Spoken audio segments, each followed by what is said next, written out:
Tonight, we leave the familiar tales of detectives behind. We are stepping into the fog-drenched streets where shadows stretch longer, and genius serves the darker side of life. Welcome to the mind of Professor Moriarty, the brilliant architect of crime. Let the noise of the outside world fade away. Listen only to the crackle of the fire and the cold, calculated hum of the professor's thoughts. Now, close your eyes, take a deep, slow breath, and journey with us to Vermilion, where the shadows are waiting.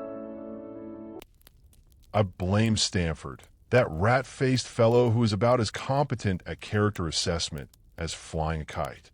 And then, of all blasted places, he had the audacity to get himself arrested in Farnham.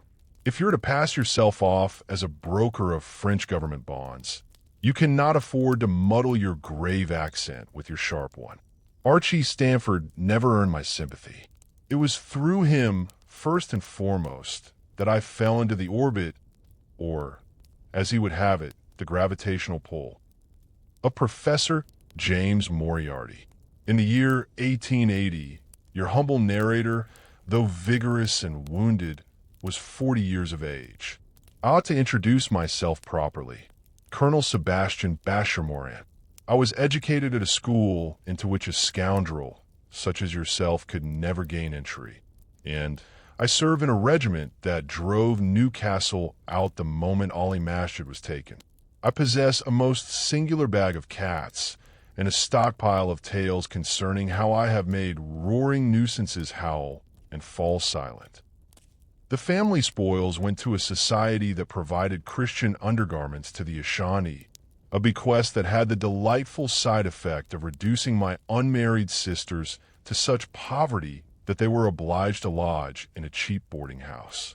I was stabbed through the waist by a prostitute in Hyderabad and shot through the knee by an Okrana agent in Nizhny Novgorod. More to the point, more recently, a mad, cunning, aged tigress, called Callie's cat by the heathens of the hills, raked my chest with her claws. None of it prepared me for Moriarty. My wounds were not as grave as I had thought. After the tiger, I crawled into a drainage ditch. The powerful old witch, KK, began to toy with me using her jaws and claws, crushing my sun helmet as though it were Carter's liver pills and carefully shredding my shirt with razor-like talons. She pressed them against my skin and scored my chest at random. 3 bloody furrows. I was certain I would die in that foul channel, and I was determined not to die alone. With one hand, I drew my Webley from its holster and shot the hellish bitch through the heart. To be sure of it, I emptied all 6 rounds of the cylinder. When the lunatic in Hyderabad had stabbed me, I had broken her nose in return. The carcass of Kay seemed astonished and most displeased. I even wondered whether the girl and the tiger had been acquainted. In that suffocating hole, I felt the beast's last breaths upon my face, her weight upon my body. Another wild cat for the wall adorned with animal heads. I thought. The cat was dead, Moran alive. Long live victory. Yet KK very nearly finished me. The scratches became infected. It is as well that a man's nipples serve little purpose, for in the end, I lost one of mine. A great deal of gray pus issued from my body. Thus I gathered my belongings and returned to England so that a proper doctor might attend to me. I perceived that a concerted effort had been made to eject me from that continent. I could name a dozen reasons for it, and a dozen white-collared fellows who would be happier with me absent. There were also unmarried women who fancied that tiger heads ought to be petted and fed, and the husbands, fathers, and lovers of those unmarried women. I did not even count the first Bangalore pioneers, who had made a habit of skulking in the trenches while Bloody Basher fought 3/4 of the battle that should have been theirs, and who did not care to be reminded of it. Still, no grudges, eh? Base curs, the lot of them. And those are only the white ones. The natives, let us not even begin. We should not be done by next Tuesday. For me, a long intercontinental sea voyage is an opportunity. There are always idle passengers about with trunks full of thick bundles of banknotes, bored civil servants, men with too much time on their hands. The most satisfying part is sitting on deck, laying out cards for fortune-telling, until some fool proposes a few hands of cards. More precisely, until some idiot suggests a game. More precisely still, until some fop offers a paltry wager. Give me 2 months upon any ocean in the world, and I shall fleece every soul aboard, from the captain's wife to the boatswain's second boy, while persuading each of them that the ship teems with cheats, save for Basher, who plays honestly. I generally begin penniless and proceed toward my objective by emptying the well-lined pockets of my fellow travelers until not a coin remains. I pace between the decks, coaxing fools to tell their melancholy tales to anyone willing to listen. I hear of their escape from scraping guano off seabirds ashore, of missions undertaken to distribute Bibles, of fortunes squandered upon wayward weddings on the high seas. But this time, tragically, I was unwell and thus not at work. Indeed, I was under quarantine. My enfeebled fingers, kept from the cards, occupied themselves with scratching around the bandages rather than upon them. Thus the result was this. Basher was in London and without money, and the rumor had spread abroad. The cowardly receptionist at Claridge's had politely informed me that the suite I always occupied was, alas, unavailable, that no alternative room could be found, and that, in any case, it was a particularly rainy February. Had my riding crop not been pawned, it might have proved useful. If there is anything I detest more than natives, it is the vermin who staff blasted hotels. Many are thieves. Worse still, informers and snitches. They talk amongst themselves. Therefore, there was no point in striding quickly down the street and attempting elsewhere. In truth, I had reached the point of considering whether to risk the Bagatelle Club, a place where amateurs do not play. There is the danger of spending the entire night shuffling cards with other cheats. Cheats who, A, could not be easily deceived, and B, were likely as penniless as oneself. Otherwise, I might have spent the afternoon crawling about Piccadilly like an insect, hoping to find a coin in the gutter, or, should it come to that, luring some naive countryman named Giles into a back alley, cracking his skull, and relieving him of his purse. A considerable come-down after Callie's cat, yet necessity. "You are Basher Moran, are you not?" said someone slowly, causing me to lift my gaze from the gutter. "Still shooting anything that breathes?" "Mr. Archibald Stamford." "Still forging your aunt's signature to swindle?" I remembered Archie from the police cells in Islington. In my case, all charges have been dismissed and the requisite apologies tendered. Being mentioned in dispatches carried more weight than the word of a tradesman who cleans his celluloid collars with India rubber. Nevertheless, he had served 6 months for fraud, having been caught attempting to withdraw money from a relative's bank account. If appearances could be trusted, Stamford had prospered in his trade. His tie pin and cane, his smoke-colored coat, his curl-brimmed top hat, his fine shoes, his entire demeanor and patronizing tone suggested wealth, quite sufficient for him to qualify as a long-lost friend of mine. The criterion would do. I propose we repair to that bar for a drink to celebrate our reunion. The matter of who would settle the bill would be determined once Archie was pleasantly in his cups after a few whiskeys. I filled him with tales of my exclusion from the normal lines of command and contemplated recounting a misfortune from the Jawaki expedition in exchange, though I doubt a criminal with ink-stained fingers would care much for so well-known a tale of imperial adventure. Stamford's eyes gleamed unpleasantly, reminding me of the last feline partner with whom I had danced. He clicked his tongue, wavering between speech and silence. I had observed that those who serve a future benefactor often adopt such a manner. As it happens, my old friend Bash, I know of a position that would suit you. There are comfortable offices on Conduit Street, above Mrs. Halifax's establishment. You know Mrs. H, do you not? The one who used to run a brothel in Stepney? Arms like a wrestler and a tongue 20 centimeters long. The very same, now in the West End. One might say she is part of cartel now. She has a growing enterprise. There is always a market for what she sells. True, but she no longer concerns herself solely with prostitution. She has vision, you might say, has given the matter some thought. My line of business intersects with Mrs. Halifax's and with yours. Archie had taxed my patience to the limit. He spoke in that insinuating, over-familiar manner I detest, as though at any moment I might stab him in the back. He implied that I was a poor trader, achieving little due to my cursed temper. A voice within urged me strongly to do what I do best, to drive the mounting of my large regimental ring into his eye with my thumb, and show him how he would look with dirty, viscous blood dripping down the front of his smoke-colored coat. A swift punch to the gut thereafter would leave him gasping and allow me to take his watch, chain, and every coin he possessed. Naturally, I would verify that Bank of England was spelled correctly upon the notes before spending them. The matter could be presented as a gentleman's disagreement. Thus I need have no concern about repercussions. Stanford would not inform the police. Should he pursue the matter, I could always assist him a second time. I would not, if I were you, he said, as though reading my mind. It struck me like meltwater from the Himalayas flung into my face. In the long mirror behind the bar, I saw how I looked. My cheeks had taken on a rust-colored hue, more a strange vermilion than a proper red. My hands were clenched tight upon the rail, my knuckles white.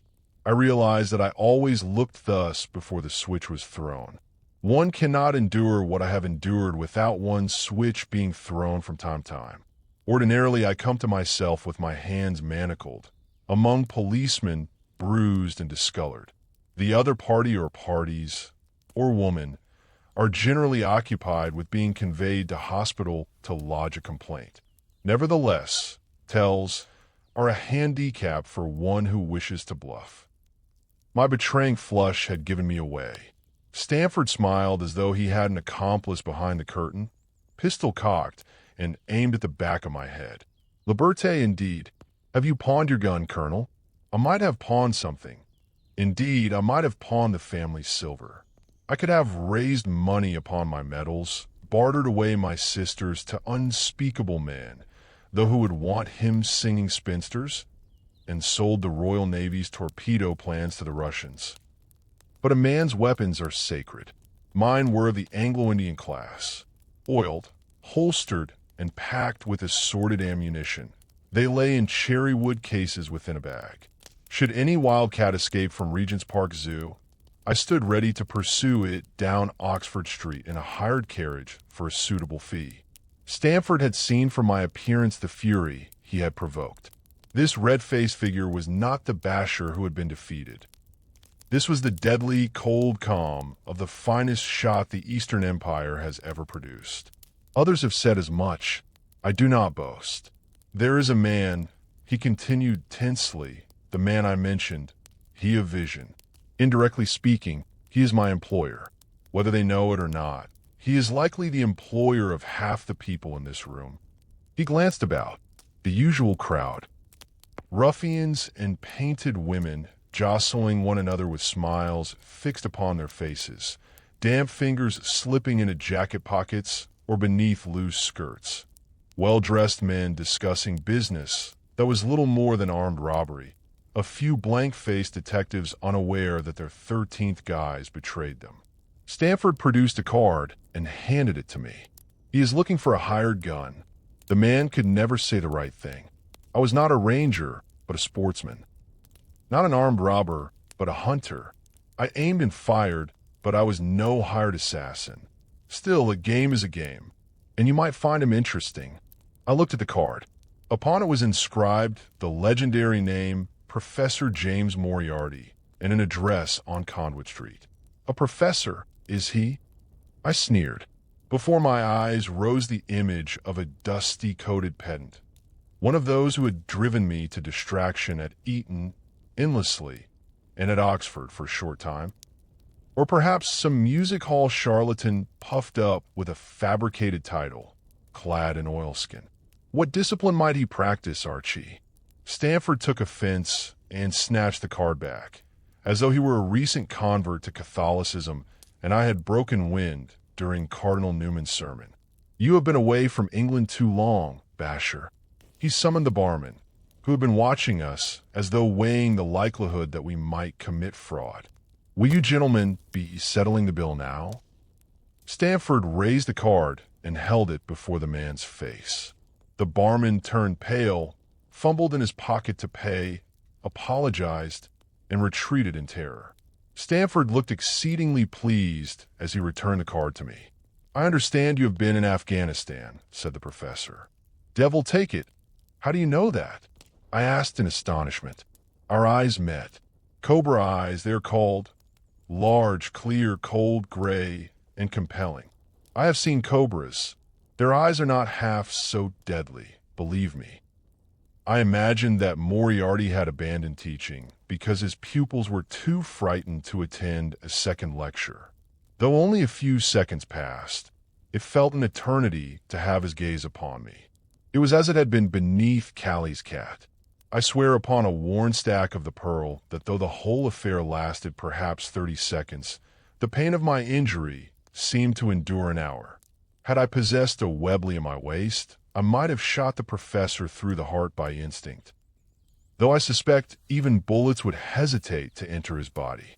He was a light injurious to all. If not to himself, then certainly to everyone else.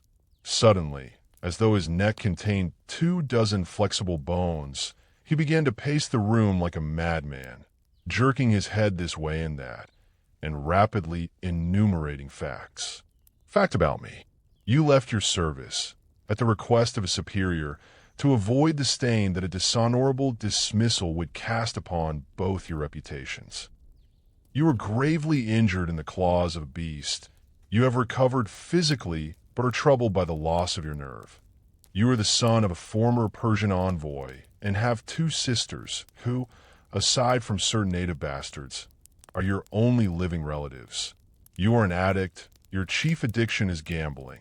Yet you're also addicted to sex, to spirits, to killing animals, and to creating swindled communities. Throughout most of your life, you have blundered forward, forcing your way like a bull and throwing punches to clear your path. Yet in circumstances so extreme that they would kill any other man, a strange calm seizes you and ensures your survival. In truth, your real addiction is danger, fear. You feel alive only when you're close to death. You are immoral. You possess no ethics. You are prone to violence. And although your pleasures and habits require a constant flow of money, you presently have no income. Throughout this performance, I studied Professor James Moriarty. He was tall, stooping, thinning toward the temples, with hollow cheeks. He wore a frock coat dusted, not with chalk, but with something else. His complexion was as pale as that of those who spend all their time indoors. There was a yellow nicotine stain between his fore and middle fingers, and his teeth were similarly yellowed. And, most disturbingly, he appeared exceedingly pleased with himself. He reminded me of that ill-fated Gladstone, of the chief of those mountain men who torture with fire ants at a mere touch. But I had no patience for such lessons. I had taken enough from fatherhood to last me a lifetime. Tell me something I do not know, I interrupted. The professor was disconcerted. Quite unmistakably so. It was as though no one had ever dared interrupt him before. He ceased pacing, turned his head toward me, and fixed me with those eyes like the hollow of a gun barrel. I have done as much in a marketplace, I went on. It is no great trick. A fortune teller notices small things and makes guesses that strike close. You may infer gambling from the marks upon my cufflinks and Afghanistan from my bronze skin. If you deliver them with sufficient confidence, You get so much right that the things you get wrong, such as this nonsense about being addicted to danger, are swallowed up and forgotten. Given what I was told beforehand, I expected a better performance from you, Professor. Without warning, he struck me across the face with a hand like wet leather. Now I was truly astonished. I knew I had flushed scarlet and that my fist had risen. Moriarty spun with the tails of his coat flaring and struck me with the toe of his boot, in the groin, the stomach, the chest. I found myself seated in a wide chair, too shocked to feel pain. Hands as strong as iron wire pressed my wrists down upon the arms, pinning me there. That face, fit for the dead, was very close to mine, and those eyes filled my entire field of vision in a most dreadful fashion. The calm he had spoken of took hold of me. I knew I must sit still and listen. Only a fool guesses, reasons, or concludes, said the professor patiently. He stepped back, allowing me to draw breath and to realize how much it hurt. No one enters this office about whom I do not know everything that can be discovered through inquiries conducted behind his back. Information from the state archives may easily be found in the Army records and in the Who's Who volumes. But the most interesting matters are obtained from a man's enemies. I am no magician, Colonel Moran. I am a man of science. In the room stood a large telescope positioned toward the window, astronomical charts, and a board pinned with a collection of insects hung upon the walls. Upon a long table lay a heap of brass, copper, and glass mechanisms, which I suppose to be instruments for studying the stars or for determining one's course at sea. It was evident that at that time I was not yet ready for the professor. Everything about him, even these assorted trifles, was deadly. It was impossible not to notice the kitten affixed to the mantelpiece with a large clasp knife. The impalement had been skillfully performed through the velvet folds of skin near the haunch. The creature mewed faintly from time to time, though not, it seemed, from any particular pain. An experiment with morphine derivatives, he explained, following my gaze. Tibbles will inform us when the effect wears off. Moriarty adjusted his telescope, gripping its collar with bony fingers. I recalled Stanford's manner. He swaggered because he felt protected, yet betrayed terror as well. At any moment, the great force to which he had pledged himself might, through whim or just cause, turn upon him with annihilating cruelty. I remembered the barman at the Criterion reaching into his own pocket to pay our bill. I now saw that this was as natural as the Duke of Clarence stamping his own seal or Florence Nightingale distributing coins among the prostitutes of D'Arblay Street. Beside the professor, Antaeus himself would have seemed courteous.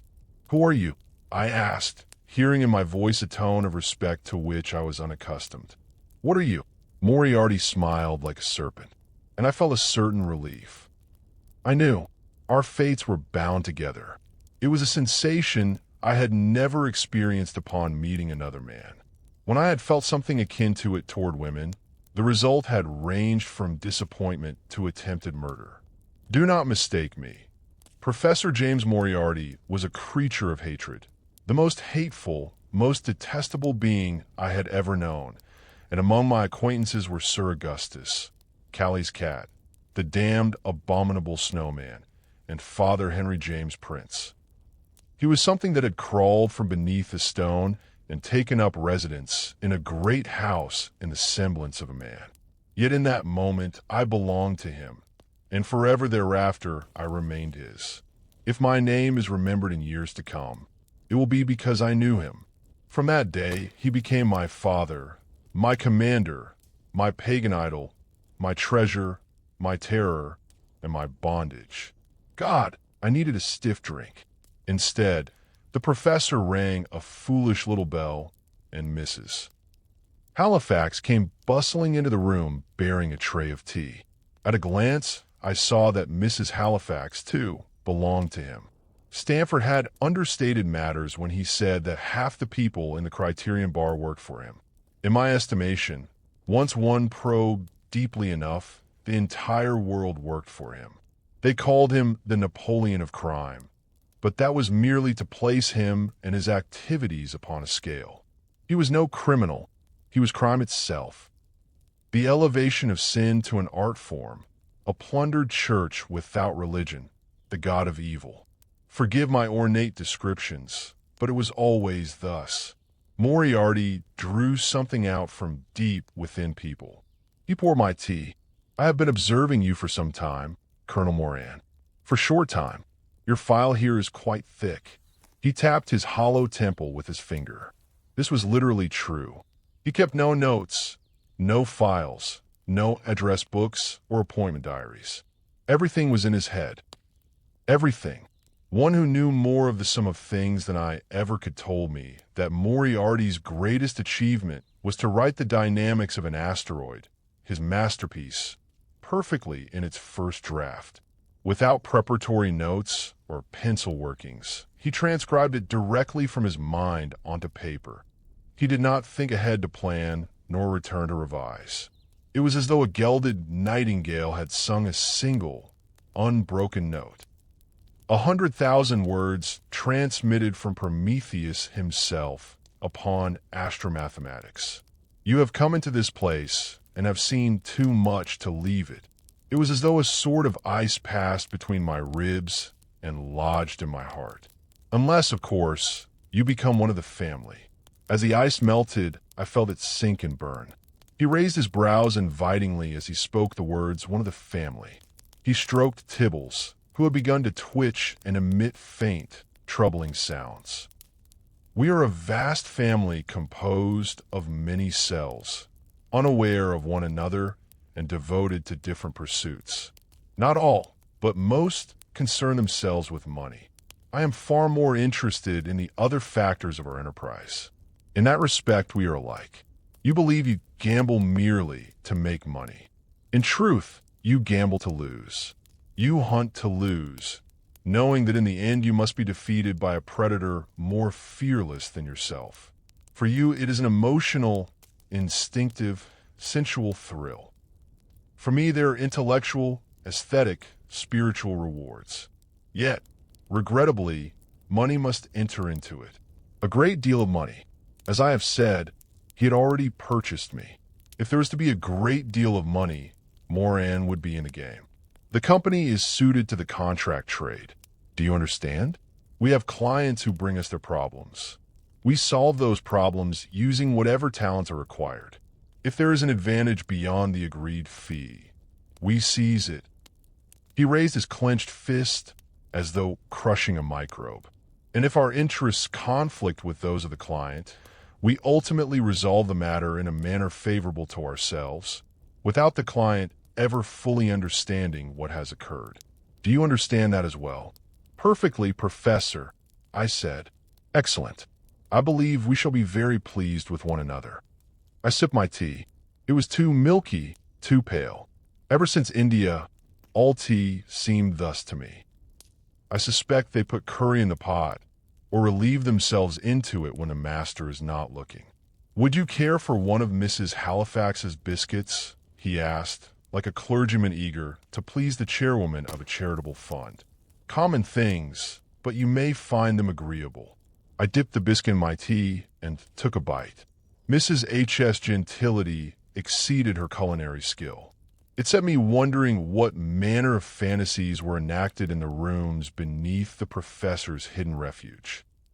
Colonel Moran, I appoint you head of one of our most prestigious divisions. It is a position in which you shall be more than equal to the successes and abilities required. Technically, you will be the superior of all who work within the company. I expect you to take up residence in this building and live here. The position carries a generous salary, and, there will be a share of profits for special projects. We have such a matter presently, and we shall return to it when our next visitor arrives. Mr., or rather member, Enoch J. Drebber of Cleveland, Ohio. I am honored, I replied. A generous salary resolves my difficulties. I scarcely need mention a flat in London. But Moriarty, what is this division you would have me lead? Why am I precisely suited to it? What is this work? Moriarty smiled again. Did I neglect to mention it? You know very well that you did. Murder, my dear Moran. The business of this division is murder. Not 10 minutes had passed since my appointment as director of Murder Limited before I found myself awaiting my first client. I amused myself with thoughts of offering one strangling free for every 5 poisonings commissioned. Perhaps servants might be charged at half price. A schedule might be devised based upon the years a prospective victim might otherwise expect to live should he fail to partake of our services. I did not yet think as Moriarty did. The hunting I knew was a serious pursuit. Murder was the province of brutes and constables. It scarcely counted as killing at all. I was not one to shrink from taking a life. Quakers do not adorn themselves after administering punitive measures to Afghan tribesmen. Yet of all the filthy heathen masses I had laid low in the service of Queen and Empire, I had not enjoyed a quarter so much pleasure as when capturing the feeblest tiger, which shows how little I knew then. The professor did not wish to receive Member Drebber in his own office, preferring instead to use the brothel's reception room. It contained luxurious, tufted divans, already occupied, even at that early hour of the evening, by prostitutes clad in costly attire. It occurred to me that my newly acquired position within the company conferred upon me authority over assets. Indeed, I went so far as to select a few girls in my mind and consider the trouble of training them until they might be known to the world as Basher Moran's chosen. I imagined them upon silk sheets in the Light Brigade, upon a dressing table, in Old Kent Road, indeed, anywhere. No sooner had I seated myself than the women directed their attention toward me. They cooed and shifted like doves, arranging themselves to best advantage. When the professor entered the room, however, they abandoned their poses and began fussing with trifles upon their nails or in their hair. Moriarty looked first at these doll-like girls, then at me, with an expression that should have been eager and friendly, but in which something had gone awry. The grin upon a chimpanzee's face may be mistaken by sentimental visitors to a menagerie for a cheerful smile, yet it is in truth the nervous snarl of a caged and deadly fury. The professor possessed similarly peculiar expressions, often misinterpreted by others to their peril. Mrs. Halifax ushered in our American guests. Enoch J. Drebber. Why these Yankees are so fond of displaying their infernal middle initials, I cannot imagine, was a man of barrel-like build, sans mustache, yet with thick black curls along the sides of his face. He wore plain but costly black garments, and his expression was rigid and disapproving. The girls ignored him. I felt the man was on the verge of exploding. I required none of the professor's background checks to take Drebber's measure. He was one of those peculiar, godly fellows who take an inordinate pleasure in condemning the sensual failures of others. As a Mormon, he might possess as many wives as he pleased.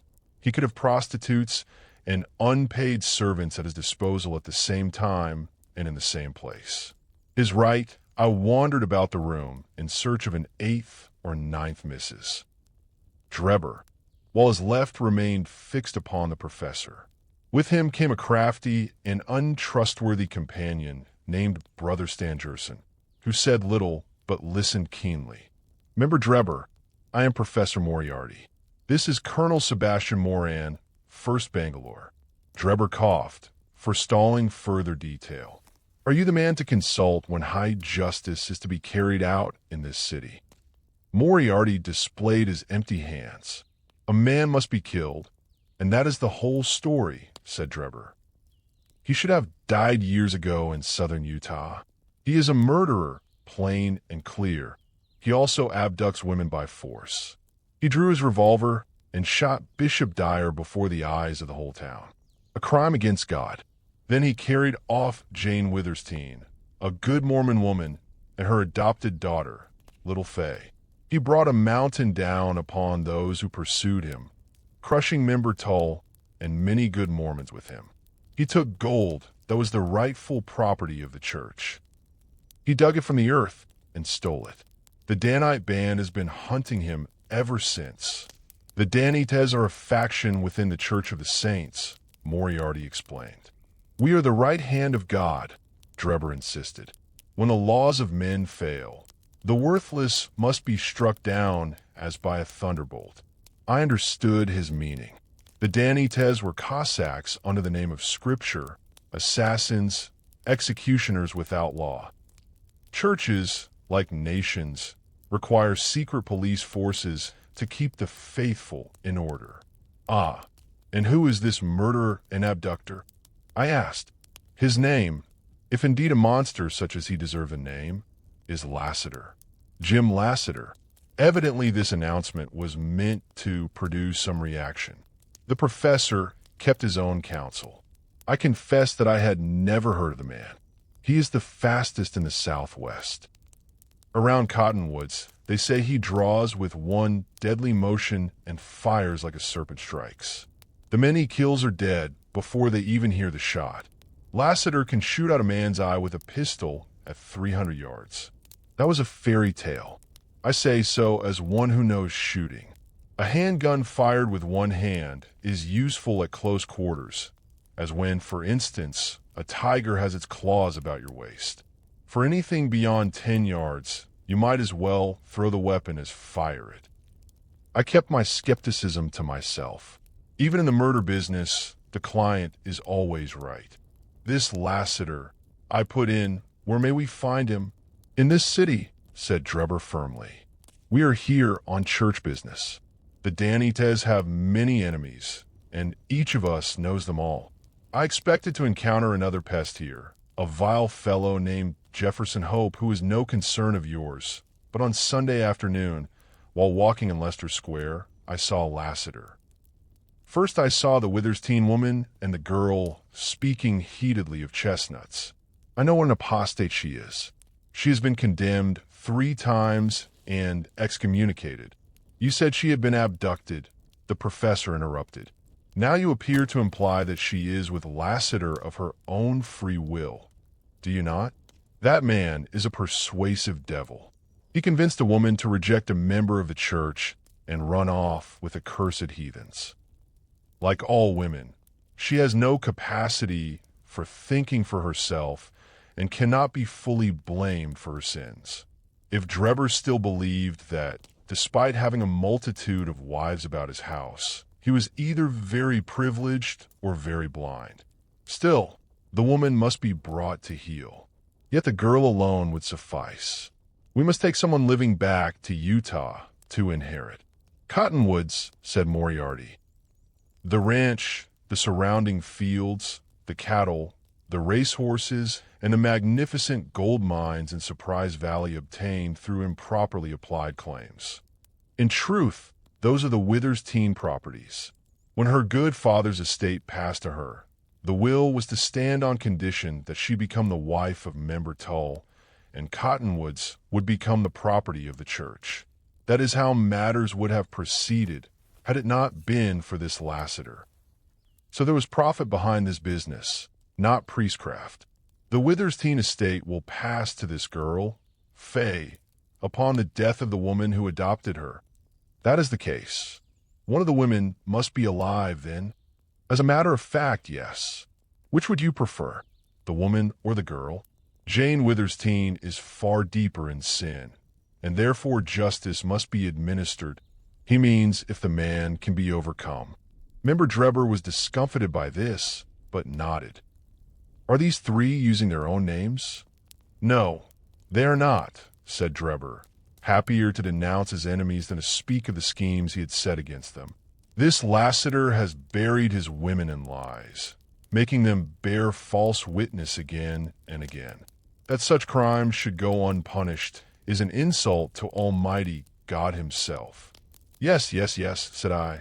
And what names are they using, and where are they living? Drebber, forcibly torn from his sermon, set himself to think gravely. I was only able to learn little Faye's false name. The Withers teen woman called her Rake, doubtless a shortened form of the godly name Rachel. You did not think to follow these scoundrels to their lair. Drebber took offense. Lassiter is the finest tracker ever born in the Southwest, Apaches included. Had I followed his trail, he would have found me faster than a rattlesnake in a raccoon's paw. The member's idiom was confused. For the most part, he strove to speak like a preacher enraged by sin and deviant flesh. But when excited, curious Wild West terms slipped among his words, revealing him for what he truly was, a back-shooting, water-poisoning, horse-stealing, wind-shaped character of the lowest order. Doubtless he thinks himself safe here, and will be unprepared, will he not? You do not know Lassiter. No, and unhappily for us all, neither do you. At least, you do not know where he has put his head. Drebber's air went out of him. Mr. and Mrs. Lassiter and their daughter Faye are presently staying at the Laurels on Streatham Hill Road, under the names Jonathan, Helen, and Rachel Lawrence, said Moriarty. Drebber and I looked at the professor at the same instant. He enjoyed the effect he had produced. Even Stranger Son was striking his sweaty brow with one hand. Considering that an immense gold mine is at stake, I consider a fee of $50,000 to design and accomplish the death of Mr. Lawrence. To be fair, said Moriarty, as though pricing a fish supper. The same fee applies for the lady his wife. Drebber nodded once more. Is the delivery of the girl included in the package? For the girl's safety, I propose a further $100,000 payable upon her being handed over into the care of your church. A further 100,000 pounds, guineas, member Drebber. Drebber considered this, swallowed, and extended his claw. Agreed, Professor.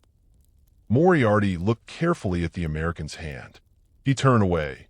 Mrs. Halifax was standing beside him with a silver tray upon which lay a document.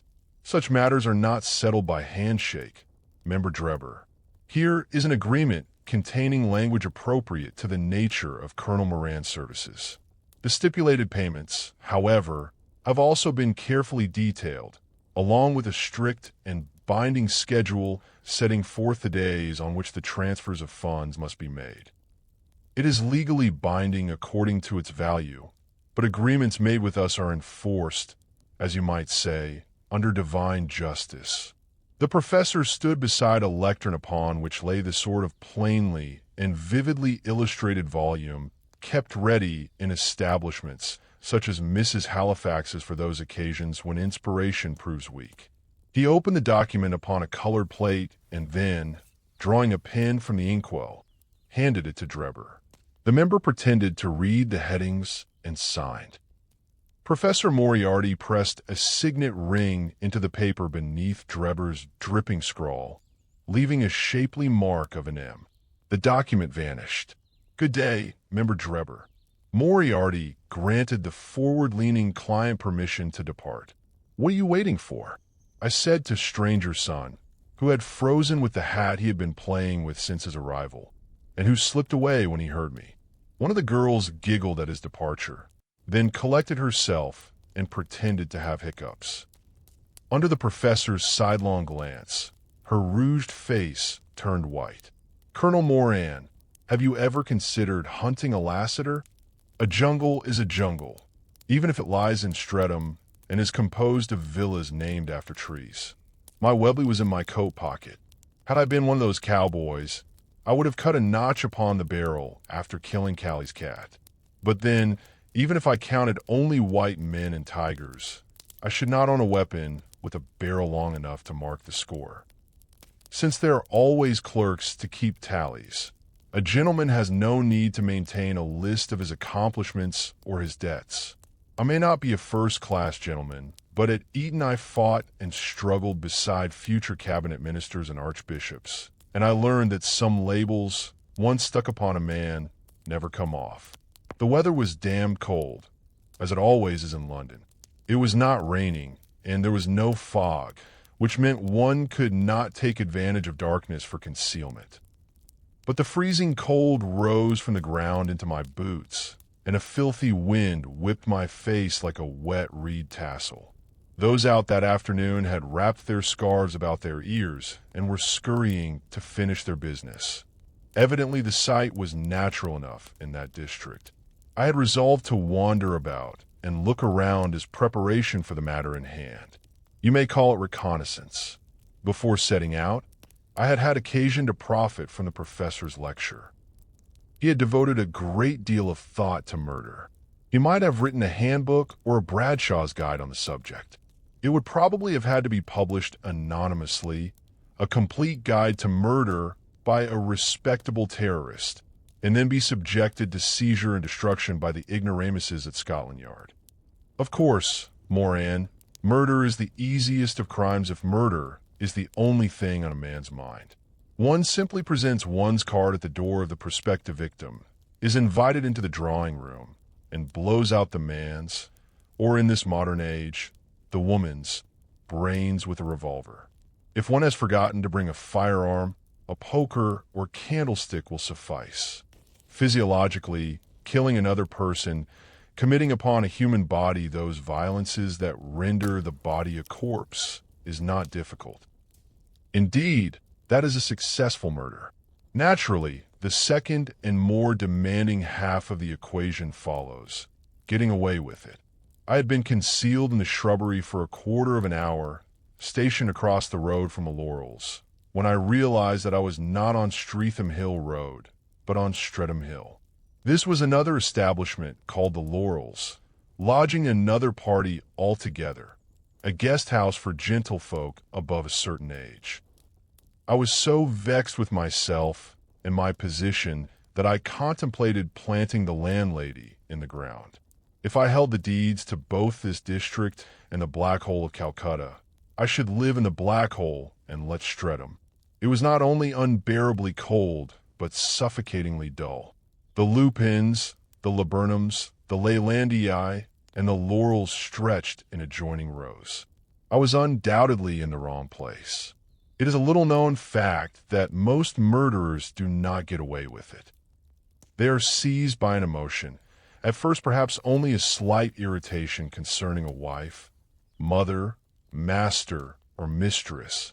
This feeling develops, germinating like a seed, until it reaches the point at which the death of another person seems likely to bring peace. Such murderers go happily to the gallows, relieved at last to be free of their victims' clattering false teeth, unconscious giggling, or avarice. We avoid amateurs. They undertake the most profound act one human being can perform upon another, and fail to profit from the investment. No, I had not thought to buy one of those penny maps. Besides, a man walking in the street with a map in hand is plainly a stranger. Such a person remains in the minds of witnesses after the event. Did you see anyone suspicious in the district, Mrs. Busybody? Yes, indeed I did. Inspector Flatfoot, a red-faced fellow who had lost his way, was looking at the street signs. Now that I think of it, he looked like a murderer. In fact, he was the very spit of that handsome devil whose picture I saw in the illustrated press after he sent Afghan hordes packing single-handed. Our trade is murder for profit, killing for cash, Moriarty stated. We do not concern ourselves with our clients' motives so long as they can meet the fee. They may wish a murder committed to seize an inheritance, take revenge, draw attention to a political cause, or simply gratify a grudge. In this case, all four apply. The Danite Band, represented by member Drebber, wishes to secure gold mines, avenge the deaths of members of their own faction, demonstrate their danger to any who might defy them, and see dead the enemies whom they feel themselves insufficiently capable of dealing with. What use was a secret fanatical society if, after failing to send an expendable army of underlings to crush a family, it could not manage the matter? These Danite ruffians were not in the same game as the thuggies and dacoits when it came to playing such sport. If this faction wished, as the professor suspected, to seize control of its church by force, it would require considerably more courage. For centuries, the art of murder has scarcely advanced. The blades, blunt instruments, and bare hands that served our ancient forebears are still in use. Even poisons were perfected in the classical age. Only in the last 150 years have firearms come to dominate the market of murder. For the primitive killer, the explosive device, whether placed or thrown, made a great deal of noise at the expense of accuracy. Today, guns and bombs are better suited to random slaughter in war or mass carnage than to the precision of premeditated murder. If firearms could be made silent, if the skills you have developed in the hunting of great beasts could be applied to the science of man-killing, then a revolution would take place in the field. I was trudging gloomily up and down Streatham Hill. Imagine this: a minister of state, a titan of finance, or a royal courtesan, constantly guarded by professionals and beyond the reach of any would-be murderer, vulnerable only to some random anarchist with an highly faulty bomb and a willingness to become a martyr for his cause. Then consider the man posted at a window or upon a balcony a certain distance from his target, with a telescopic device attached to the rifle in his hands, taking calm aim and firing with exact and fatal certainty. A marksman, Moran, much as in war, becomes, when applied to civilian surroundings, a private entrepreneur. While the guards panic in confusion around their fallen employer, not even knowing whence the shot was fired, our assassin gathers himself and withdraws smoothly, unseen and unpursued. That would be the murder of the future, Moran. Scientific murder. Then the professor began to talk endlessly of air guns, at which point I lost interest. Only small boys and homosexuals deign to touch a contraption that must be pumped before use and gives off a mournful little phut instead of a healthy bang. Callie's cat would have swallowed an air gun, arm and all, in one bite. The smell of powder, that is the thing, better than cocaine on any day of the month. And a loud, deep, drum-like, thunderous report of an exploding pistol. At last I found the right laurels. Evening was drawing in. The lights of the gas lamps shone behind lace curtains. I felt comfortable, as though surrounded by a thick layer of greenery. In my ears echoed the footfalls of a great cat. I found a fine, noble tree and set my back against it. I took out the small binocular from Moriarty's private collection, contrived to look like a pocket flask. When I removed the stopper, the eyepiece appeared. I raised it to my eye as though I were too drunk to lift my elbow properly, and saw that there was another lens in the bottom of the flask. It drew the image nearer, focusing it into a perfectly sharp view. A most charming piece of equipment. I looked in the front parlor of the Laurels. The fire was lit, and the whole household was at home. A young girl, her hair done in curls and ribbons more suited to a nursery, was turning about the room in a tiresome and furious manner. I could see her mouth opening and closing, but, of course, I could not hear what she said. A woman seated by the fire listened with nodding approval, working at her embroidery and smiling faintly from time to time. I first focused upon the child called Rachel, whose name was Fay, and then upon the mother, Helen Lawrence, otherwise Jane Withersteen. I remembered that the girl had been adopted and wondered what lay behind that. The woman was no marvel. Dark hair, streaked with white, as though someone had cracked an egg upon her head and let it run. The girl would do, if absolutely necessary. On looking again at her facial expressions, I saw she was simple-minded. The man, Jonathan Lawrence. Jim Lassiter, in other words, had his back to the window. He appeared to be nodding sharply, but then I realized he was sitting in a rocking chair. I played with the lens and increased the magnification. I saw his bronze nape, the close-cut hair at the back of his head, slicked flat with brilliantine. I could even see the tips of the mustaches long enough to mark both sides of the silhouette of his head. So this was the fastest gunman west of the Pecos? I confess iskovlet. The Americans' foolish talk of drawing and firing, of aiming within a fraction of a second, was utter nonsense. Any man who wastes time learning conjuring tricks with a draw is likely to find great red holes in the front of his shirt, or, more often, in the back, before he can perform his most elegant flourish. That is, unless he accidentally shoots off his own nose. Men like Bill Hickok, Jesse James, and Billy the Kid were all shot while unarmed or asleep by persons neither so famous nor so skillful as themselves. To hell with a lot of them. I would alter that.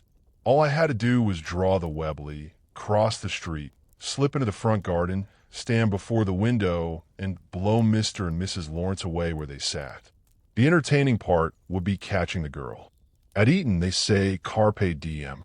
In the jungle, I had learned to do what I could. If you take no damned risk, you get no damned thing. I closed the stopper of the binocular and put it into my breast pocket. Using it had produced a curious side effect. My mouth was dry, and I truly needed a drink. I had been obliged to forego my ordinary flask in order to bring the trick binocular. I would not make that mistake again. Perhaps Moriarty would make me a flask that looked like a pocket watch. And if keeping time was so important, then he might replace my pocket watch with something I should never need, like a prayer book or a box of fruit lozenges. The girl was now performing some sort of dance. Truly, I would be doing that couple a kindness by sparing them the sight of it. I put my hand into my coat pocket and grasped the Webley. I drew it slowly and carefully. Basher Moran's nose would remain where it was, and cocked the pistol with my thumb. The sound was quieter even than the click of one's tongue against the palate. Suddenly Lassiter vanished. He had risen from his chair and was no longer visible from the window. I was astonished. Then the lights went out. Not only the gas lamp, but the fire also had been extinguished. By a bucket of water, I guessed. The women, too, were nowhere to be seen. A tiny tap. A finger came from behind the curtain and tapped the window pane. No, it was not a finger. I could confirm what had flashed upon me. What I saw was the muzzle at the end of a tube.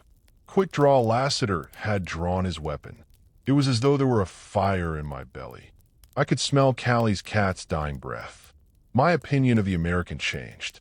What had begun as a dispiriting, gloomy stroll had become a safari worth the trouble, a game worth the chase.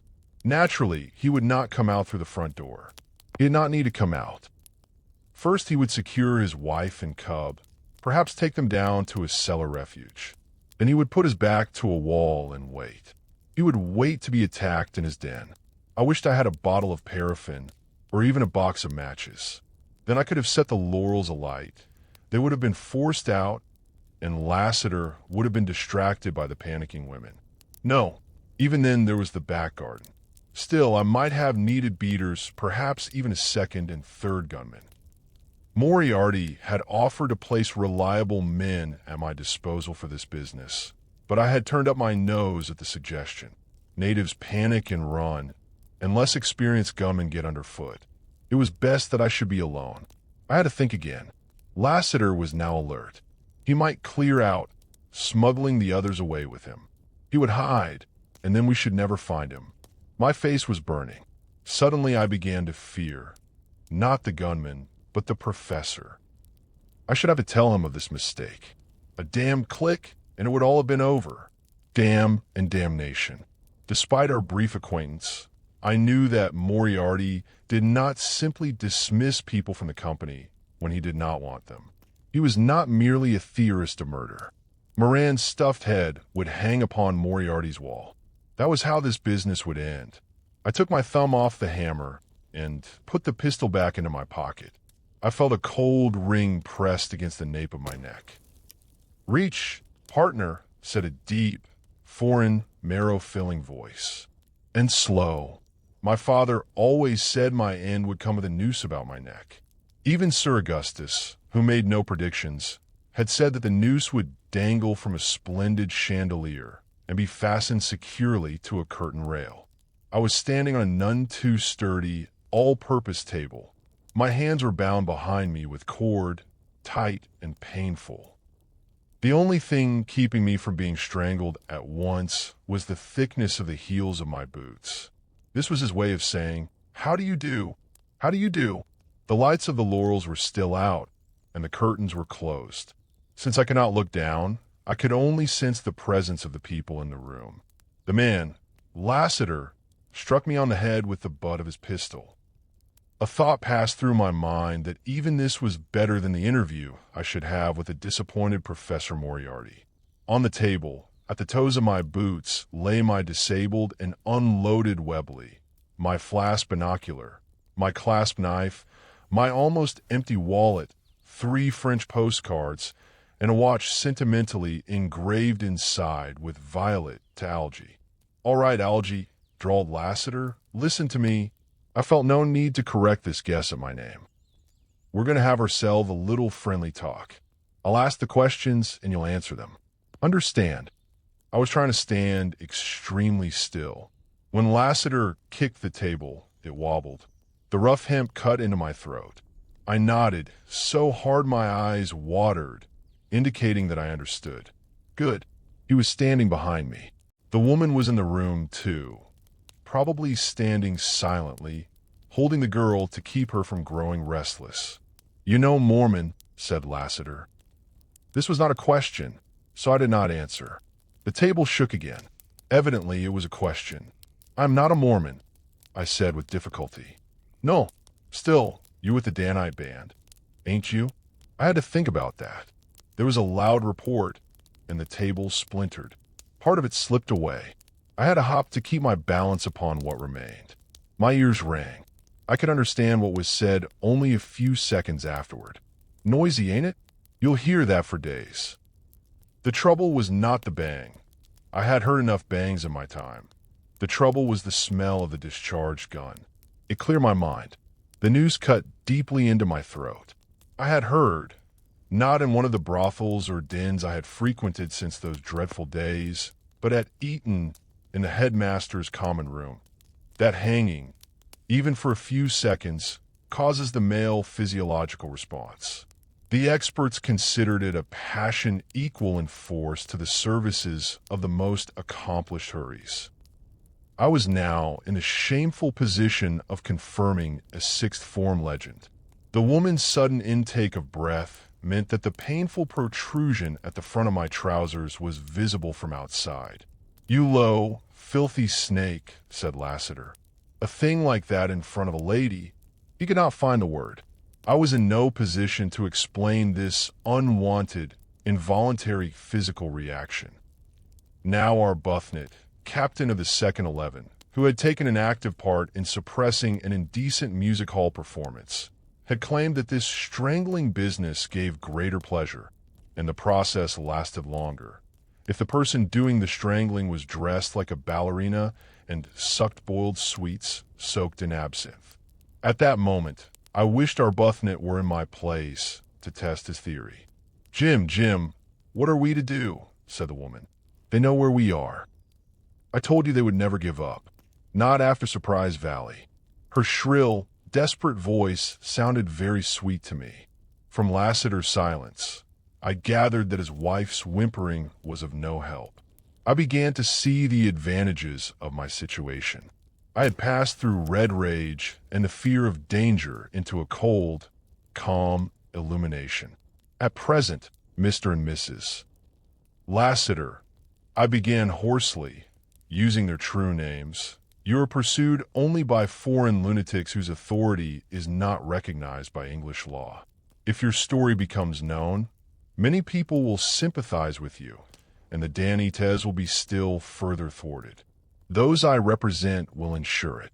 "Who do you represent, Algie?" That was a question I should never answer, even if he shot away all the legs of the table and gave me leave to kick. Even if I died, Moriarty would find spiritual mediums to reach my ectoplasm and double my agony. "If I step off this table, your situation will change," I said. "You will be murderers, base and cowardly persons who have killed a hero of the British Empire. It never hurts to mention old war records. Whatever name you use, you will be caught by Scotland Yard, the most formidable police force in the world. At least they were formidable in the seat of their blue trousers. All hands will be against you. I shut my jaw and let them worry. He's right, Jim. We cannot simply kill him. He drew first, said Lassiter. This is not Amber Springs. Wherever that might be, I imagine that conditions in Amber Springs were more accommodating. The absence in that community of police, judges, lawyers, jailers, court clerks, and police gazette engravers, which under other circumstances would have counted in Stretham's favor, had suddenly turned against them. Despite the ringing in my ears, I heard the click. Lassiter had cocked his rifle. He walked round the table so that at least he might shoot me in the face. The room was dark, and therefore I could not properly see him. Jim, Jane Helen protested. The shot flashed. For an instant Lassiter's mustached face was lit orange. The table slipped from beneath my feet, and the noose tugged at my Adam's apple. I expected to feel a wave of pain in my chest. Instead, I fell to the floor along with the chandelier, a tangle of cord, and a considerable quantity of ceiling plaster. I was coughing as though choking, but I was not in mortal condition. Under the circumstances, that was all I could ask. Neither tobacco nor sweetmeats could have made me feel more alive. Lassiter kicked me in the side, the low dog. Then the woman seized him and prevented him from continuing. Their conduct was encouraging. The quick gunman was losing his temper. The gas lamps were lit. Someone's hands freed me from the brass fittings and the noose, then brushed plaster fragments from my hair and eyes. I blinked upward at an angel who looked exceedingly pink. Pretty men, said the dull-eyed girl. Rake wants to feed them. Though I was still bound, indeed my ankles had been tied as well, I was far more comfortable than before. I was propped against the wall in the parlor of the Laurels. Rake, that is, the former little Fay, was playing with my hair and babbling about her new pet. She must have been 15 or 16, but behaved like a child of 6 or 7. While she chirped in my ear, I did not neglect to smile at her. Children can change suddenly, and I thought that if provoked and angered, this girl with the mind of a child might prove as deadly as her stepfather. She introduced me to her doll, Miss Surprise. It was a long-legged, homemade rag doll, one-armed, with most of its yellow woolen hair chewed away. The doll took its name from a hiding place in its belly where Rake kept her pretties, cigar tubes filled with sweets. The Lawrences still could not decide what to do with me. It is all very well to be a gunman, but in the Wild West, and still more in trackless wilderness, the skills that serve you must be improved upon in Streatham. At least, that is true for a blockhead like Jim Lassiter, who plays fair. They were truly good, injured people that made them weak. Rake kissed my ear wetly. Do not do that, dear, said her mother. Rake pushed out her lower lip and frowned. Do not be silly, Rake. Rake is not silly, said the girl, clenching her little fists. Rake is clever, she knows. Jane Helen softened. She embraced the girl and drew her away from me. Not tight. Rake objected. Lassiter sat across the room with his pistol in his hand, staring. Earlier, he had been obliged to tell the emissaries sent by anxious neighbors that Rake had dropped a great many plates. No one could possibly mistake gunfire for the sound of breaking crockery, but the neighbors had retreated. Blaming the girl had made her sulk and incline toward my side. This developing imbecile was heiress to an enormous gold mine. We could offer him money, said Jane Helen, as though I were not in the room. He won't take money, said Lassiter sullenly, and, I might add, without consulting me. You, sir, Algy, the woman began. Arbuthnot, I said. Colonel Algernon Arbuthnot, 5th Northumberland Military. Those people were a righteous mob. All their war wounds were in the buttocks, received while running away.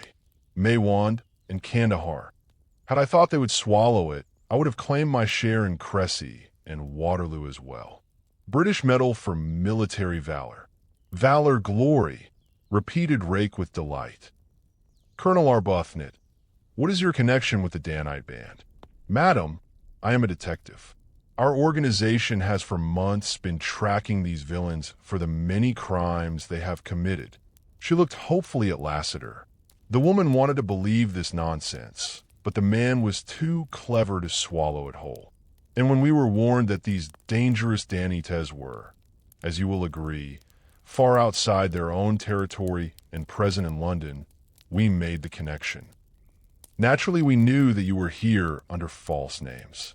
We had no cause to trouble you, but the movements of unidentified Americans, men of immense wealth who nobly prefer not to disclose their names, were observed. If we can find you, so can they. We have had men watching you night and day for 2 weeks. That was a mistake. Lassiter stopped listening to me.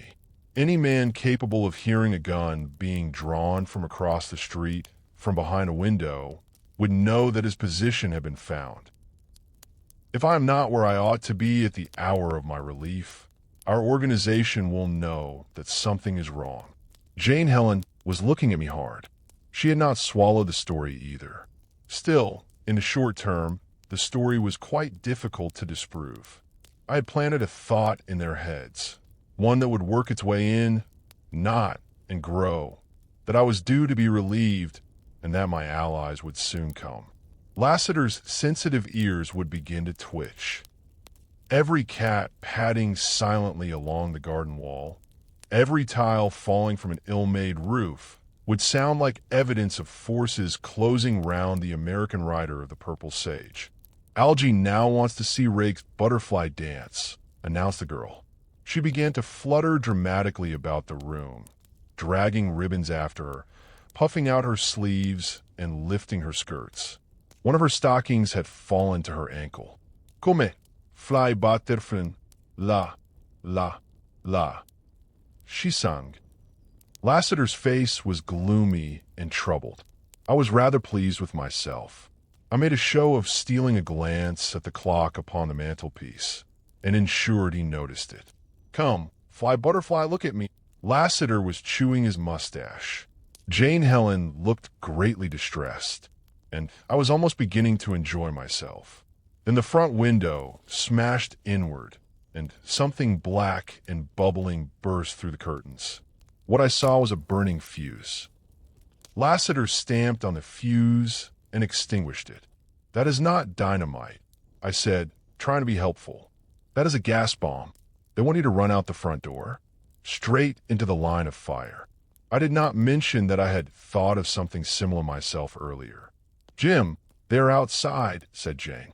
Dirty men, said Rake, annoyed that her dance had been interrupted. There was a crack.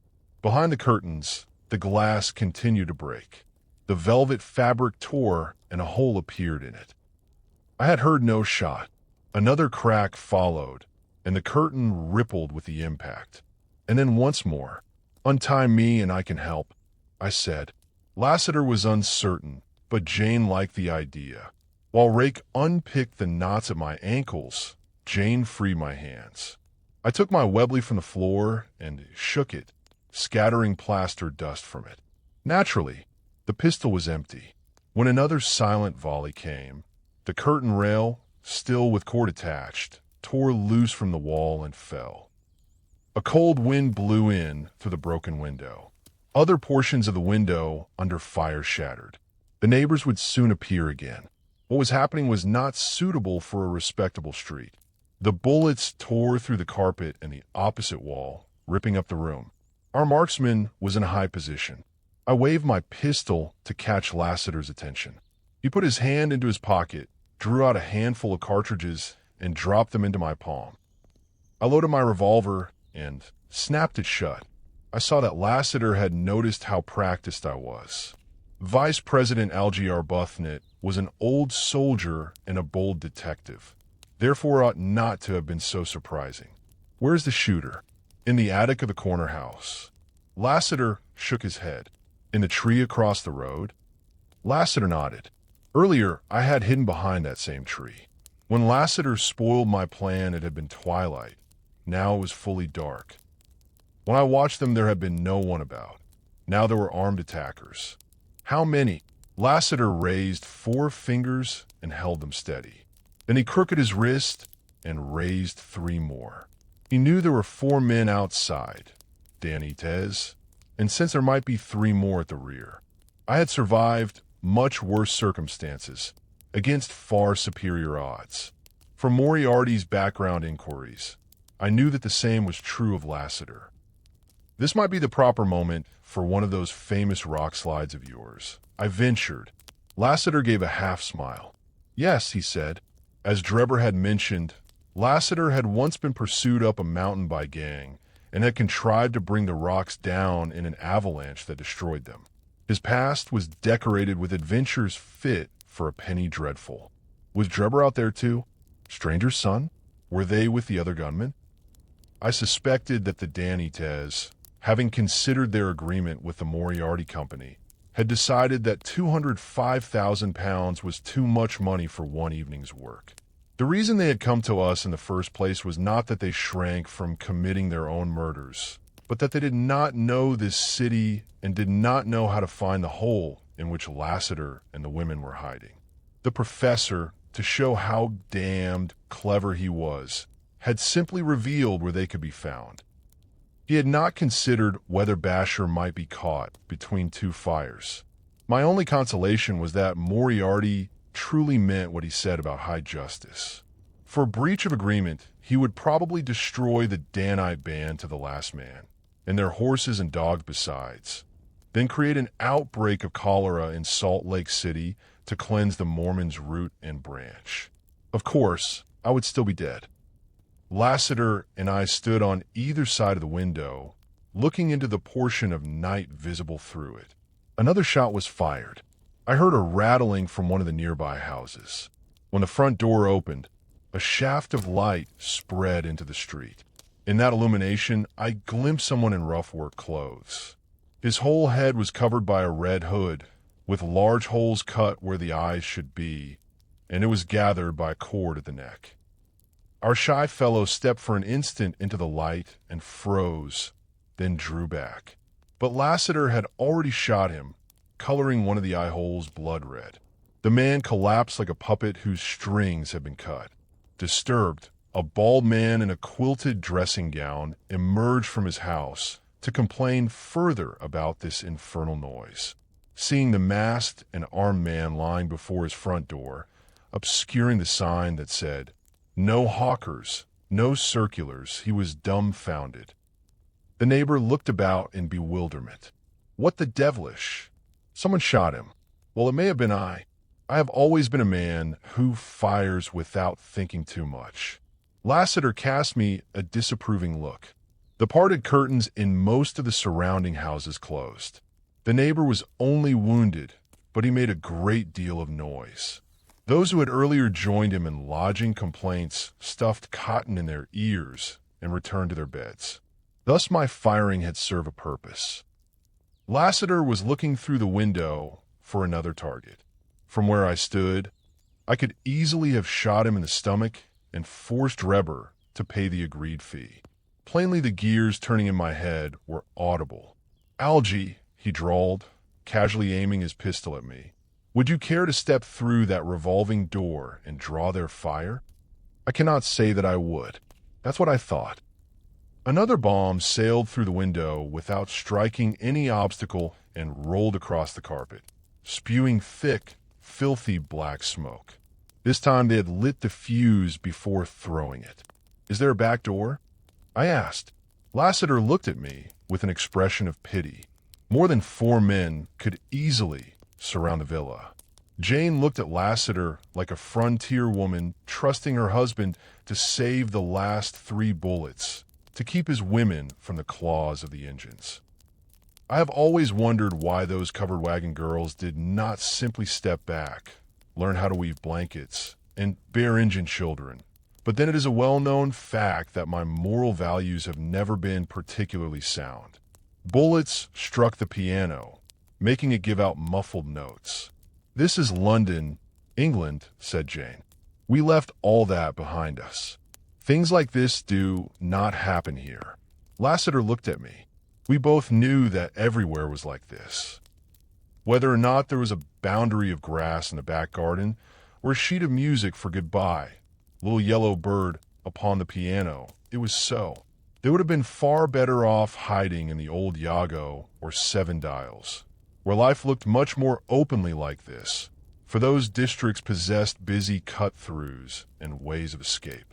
The smoke was growing thicker, and the carpet had begun to burn. I saw the empty bucket standing by the fireplace. The water in it had already been used to extinguish the fire. That was my fault. Lassiter was chewing his mustache again. That was his tell, the sign that his switch was about to be thrown. "I'm going out the front door," he said.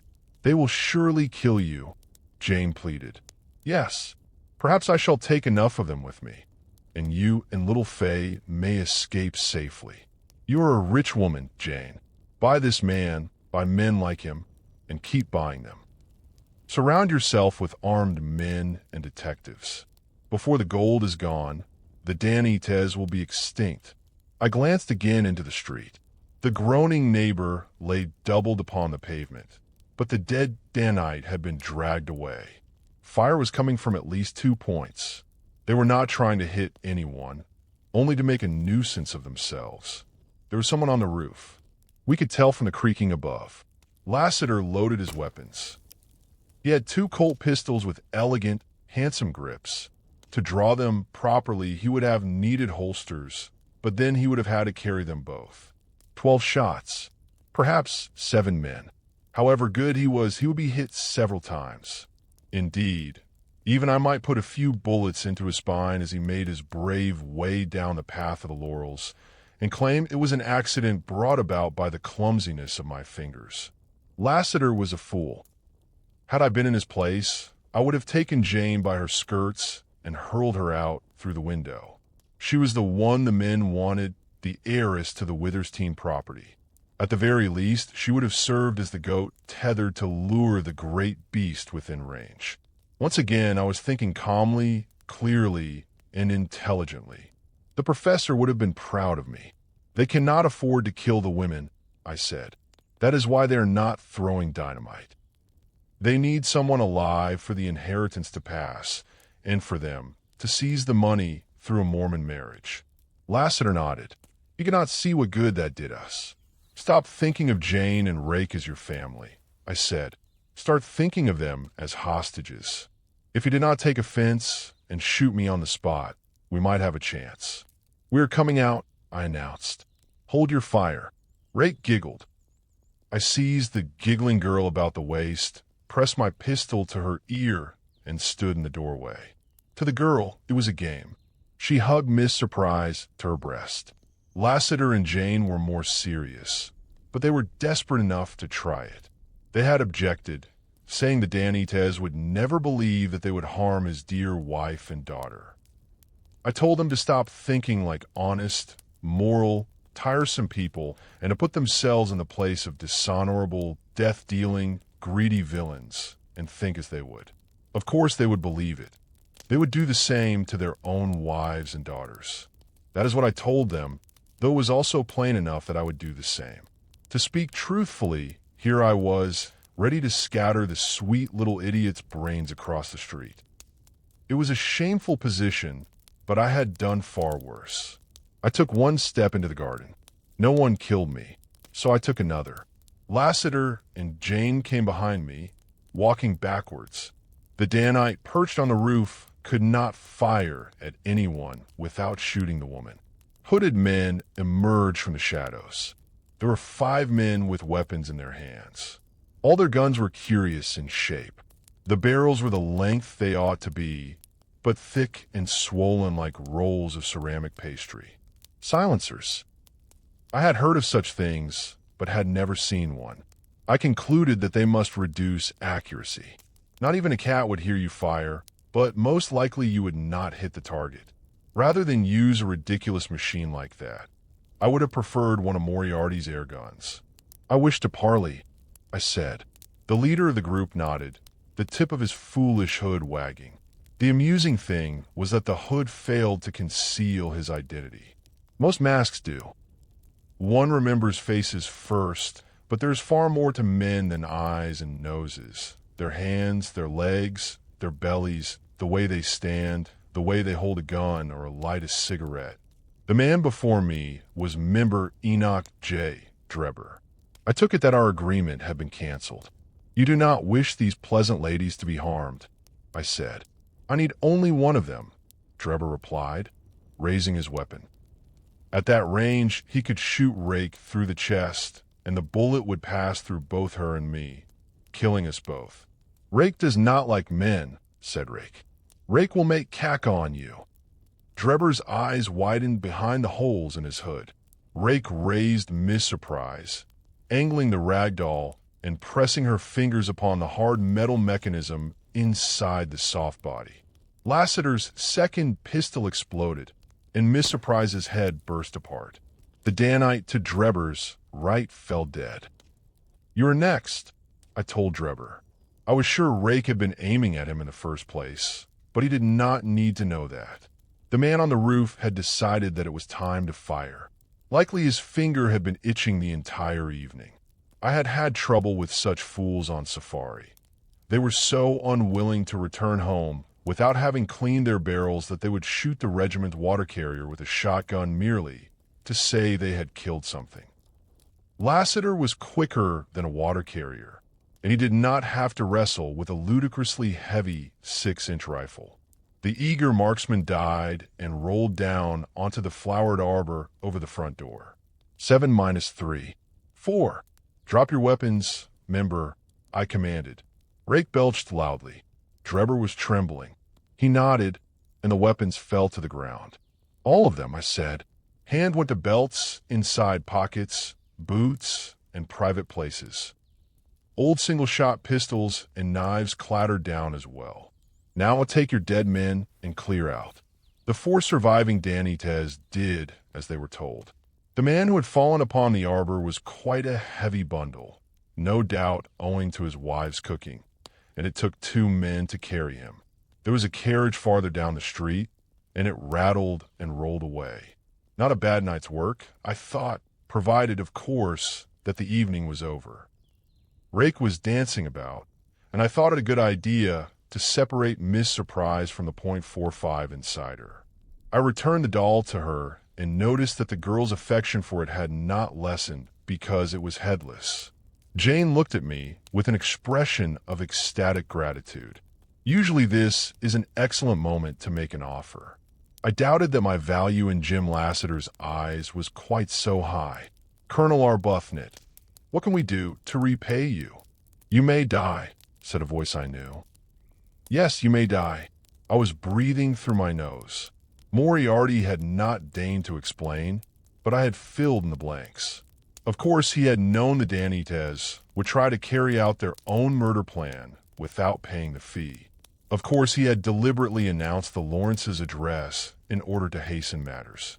Of course, he had followed me the entire evening, watched my torments, and not intervened until the danger had passed. Of course, he had found a way to profit from the affair. His head bobbing, he strolled up the street. He was dressed entirely in black for the night. Nearby stood a parked cab, with Chop, his Chinese cabman, perched upon the driver's seat. Moriarty had impatiently questioned the neighbor, who was still making a scene over being slightly wounded. Somehow the man had conceived the notion that my intervention had saved him from a conspiracy of high-ranking Freemasons who wished him dead over some imaginary insult. Since these well-connected criminals also controlled the police, making an official complaint would be very risky. He scurried indoors and closed his curtains, hoping to hide from his inevitable fate beneath the bedclothes. Then Moriarty gave himself to the murders. I do not know what sort of arrangements the professor made with Lassiter and Jane, while Rake, excited at being up well past her bedtime, continued singing her butterfly song and banging upon the bullet-struck piano. I had to sit in the still, smoky room. By the end of the negotiations, Moriarty had become the proud owner of the Surprise Valley gold mine, though through holding companies difficult to trace. The amusing thing was that he was now one of the principal employers in Amber Springs, Utah. Jim Lassiter / Jonathan Lawrence, Jane Witherstein/Helen Lawrence, and little Faye Larkin/Rachel Lawrence were dead, burned to cinders in the smoking ruins of the Laurels, Streatham Hill. The cause, plainly, was the main gas pipe, and the neighbors had their tales to tell. What surprised me most was that the professor had prepared the bodies. Before the fatal match was struck, Chop and I had barely managed to carry them to their beds. I suspected that 3 strangers of the proper ages might have been murdered, but Moriarty persuaded Jane that those who took their places were paupers who had died of natural causes and been spirited away from the anatomist's dissecting table. Jane believed him, and that is the great virtue of women like her. Moriarty had a shoulder bag full of documents, passports, birth certificates, 20 years of letters, used steamship tickets, bank books, even photographs. When Lassiter or the Lawrences wished to use another identity, they would first have to come to him. It would cost less than a gold mine. He had permitted Mr. and Mrs. Ronald Lembo of Ottawa to possess a private fortune of £205,000 accounts. It was not unlimited wealth, but most people could live comfortably upon the interest. I would have run through it in a week. Jane said the professor was a magnificent man, but Lassiter was clever enough to know the truth. He did not show it, but he understood that he had been trapped. I had begun to think Moriarty had even arranged the first encounter between Drebber and Lawrence. To him, a fugitive with a legendary gold mine was someone whose life in exile needed overturning.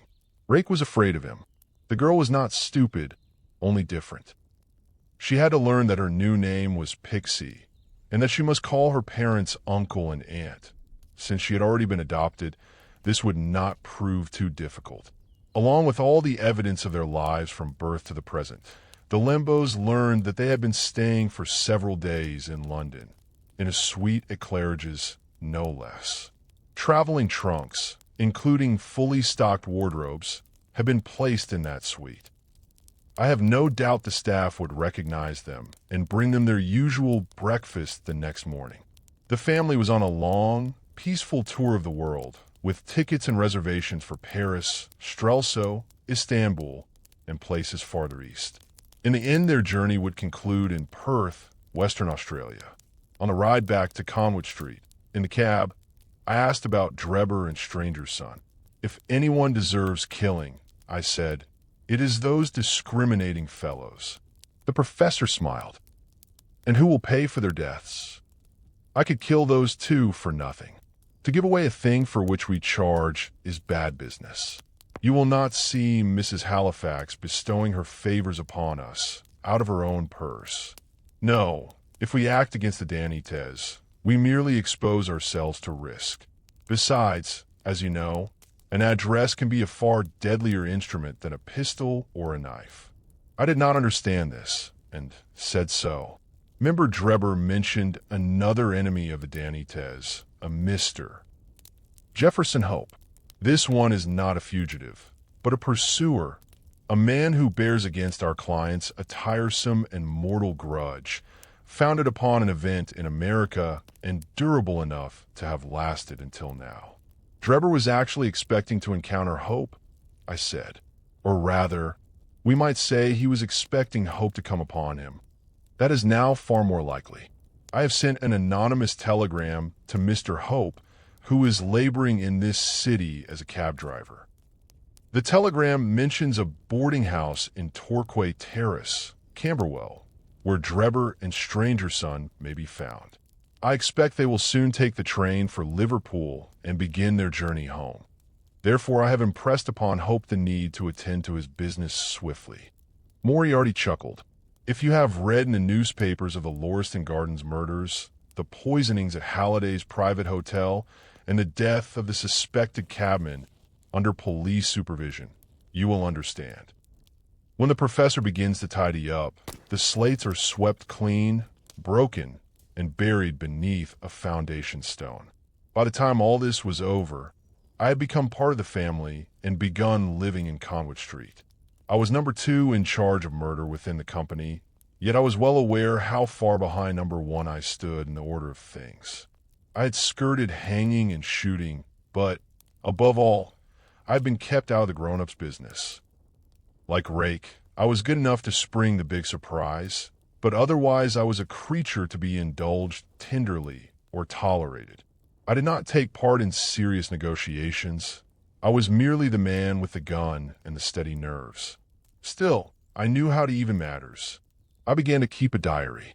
All the facts were being recorded, and in the end society must learn them all. Then we shall see whose face turns red. No, more properly, we shall see whose face turns pomegranate.